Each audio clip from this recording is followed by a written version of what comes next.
Bonjour et bienvenue dans Actu 3V. Au sommaire, la participation d'Alstom Reichshoffen à la dernière génération de trains à grande vitesse, la maison néolithique incendie à Niederbronn et enfin 2 champions d'Alsace au judo club des Vosges du Nord.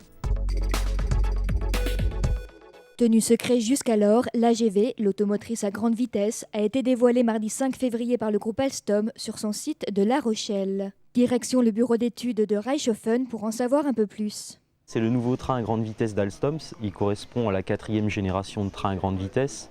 La différence avec ses précédents, c'est que la motorisation est répartie sur toute la rame, donc on peut placer des passagers dans le premier véhicule. Il est plus capacitif, il y a plus de sièges, il est plus économique, la consommation d'énergie est réduite de 15%. Conçu pour rouler jusqu'à 360 km/h, l'AGV est également plus rapide que le TGV actuel. La contribution d'Alstom Reichshoffen à ce nouveau prototype n'est pas moindre, puisque durant près de 2 ans, ingénieurs et techniciens se sont penchés sur la sécurité passive de l'AGV. La sécurité passive, c'est la protection en cas de collision. Reichshoffen a développé, validé par test et par calcul le module crash qui est monté à l'avant de l'automotrice à grande vitesse. Le module crash, conçu et fabriqué à Reichshoffen, le voici. Ce sont des structures destinées à se déformer pour absorber l'énergie de choc.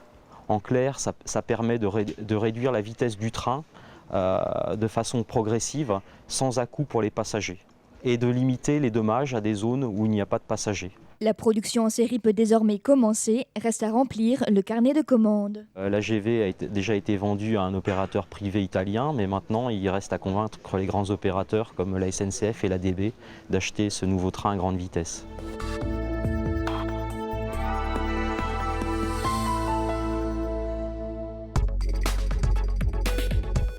Réalisée à des fins pédagogiques par les musées archéologiques de Niederbronn et d'Erxheim, la maison néolithique a été incendiée dans la nuit de dimanche sur les hauteurs de Niederbronn.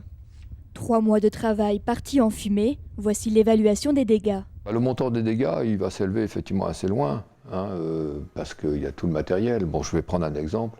Le chaume, il y avait quand même déjà, par exemple, 6 000 € de chaume investi. Donc ça fait déjà 6 000 € qui sont partis. Donc si on ajoute le travail, bien sûr on ira au-delà de ça. 1/3 de la surface de la maison a brûlé, ce qui correspondait à la partie finalisée. La toiture en chaume, le plancher, le clayonnage des murs. Ce que je signale au passage, c'est que ça brûle quand même pas comme ça. Et apparemment il y a eu apport de matériaux type sapin pour alimenter le feu. Un lieu clôturé qui n'a pas empêché le vandalisme. Alors bien sûr le but n'est pas de faire une clôture en béton. Le but était de faire plutôt une enceinte végétale.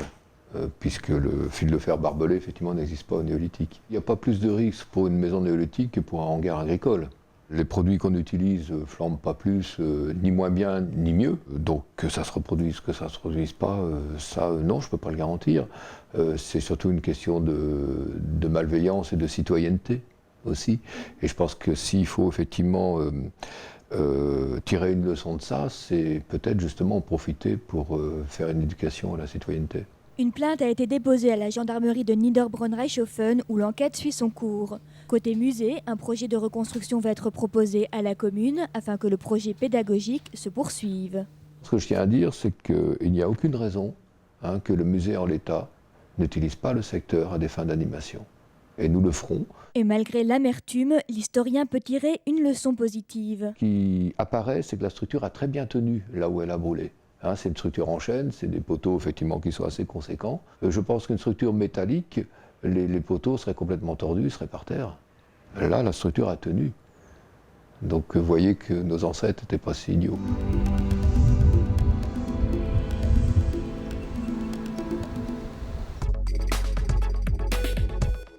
Le judo club des Vosges du Nord de Niederbronn compte 2 graines de champions dans ses rangs.